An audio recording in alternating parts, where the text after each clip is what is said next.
Shalom, jemaat-jemaat yang terkasih dalam nama Tuhan Yesus Kristus. Sebelum kita mendengarkan renungan, mari kita satukan hati kita, mari kita bersatu di dalam doa. Terpuji termulia namamu, ya Allah, atas berkat karunia yang selalu menyertai kami, sehingga kami dapat merasakan berkat-Mu di dalam kehidupan kami dapat melakukan segala kegiatan kami. Ya Bapa, pada saat ini kami akan mendengarkan firman-Mu. Kiranya berkatilah kami agar kami dapat melakukan firman-Mu di dalam kehidupan kami. Terimalah doa kami ini di dalam nama-Mu Tuhan Yesus Kristus kami berdoa. Amin. Shalom jemaat-jemaat yang terkasih dalam nama Tuhan Yesus Kristus.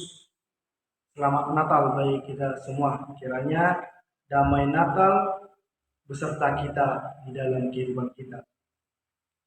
Renungan bagi kita pada hari ini tertulis di dalam Matius 12 ayatnya yang ke-35. Saya bacakan untuk kita semua. Orang yang baik mengeluarkan hal-hal yang baik dari perbendaharaannya yang baik. Dan orang yang jahat mengeluarkan hal-hal yang jahat dari perbendaharaannya yang jahat. Di dalam bahasa Batak dikatakan, dirukari halak naringgan rohado akka haringganun sian arta naringgan na pinok nai. Jala anggo halak na jahat roha akka hajahat do rukaran na sian najat na pinok na nian. Bapak Ibu saudara-saudara yang terkasih dalam nama Tuhan Yesus Kristus, perkataan-perkataan bagaimana yang selalu kita ucapkan di dalam kehidupan kita. Mengapa kita mengucapkan kata-kata tersebut terhadap sesama kita? Ini adalah sebuah pertanyaan yang sangat penting bagi kita.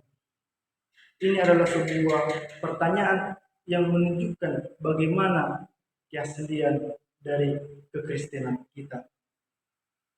Sebagai seorang Kristen haruslah selalu menyelidiki perbuatannya, baik itu dalam perkataan. Kita harus menyelidiki bagaimana sebenarnya kita di dalam kehidupan kita.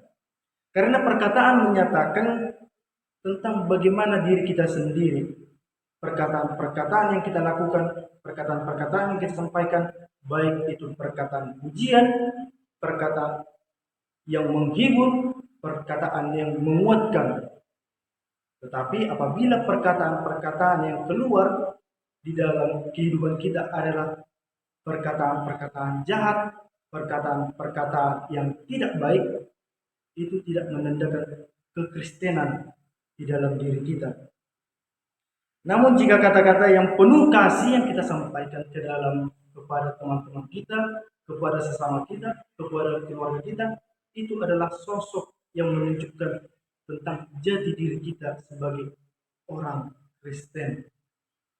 Di dalam nats ini, orang-orang yang baik mengeluarkan hal-hal yang baik dari perbendaharanya yang baik. Dan orang-orang yang jahat mengeluarkan hal-hal yang jahat dari perbendaharanya. Sebagai seorang Kristen, engkau memiliki perbendaharaan yang baik di dalam diri kita. Sebagai umat Kristen yang menyembah, yang memiliki Yesus sebagai juru selamat, kita memiliki perbendaharaan yang baik. Dan di dalam nats ini kita dapat memilih kita berada di titik mana. Kita berada di situasi yang mana di dalam kehidupan kita. Di dalam situasi saat ini, di dalam zaman saat ini, mungkin di dalam kehidupan kita banyak perkataan-perkataan yang kita dengar, banyak perkataan-perkataan yang datang kepada kita. Tetapi bagaimana perkataan kita membalasnya? Bagaimana kita menanggapi hal tersebut?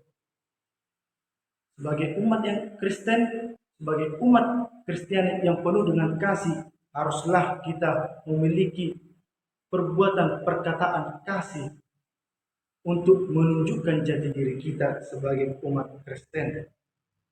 Ini berarti saat seorang Kristen mengucapkan perkataan buruk yang melukai hati seseorang, dia mengeluarkan sifat yang tidak selaras dengan sifat aslinya. Seperti yang tertulis di dalam Yakobus 3 ayat 11 menyatakan bahwa air tawar dan air pahit tidak bisa memancar dari sumber mata air yang sama.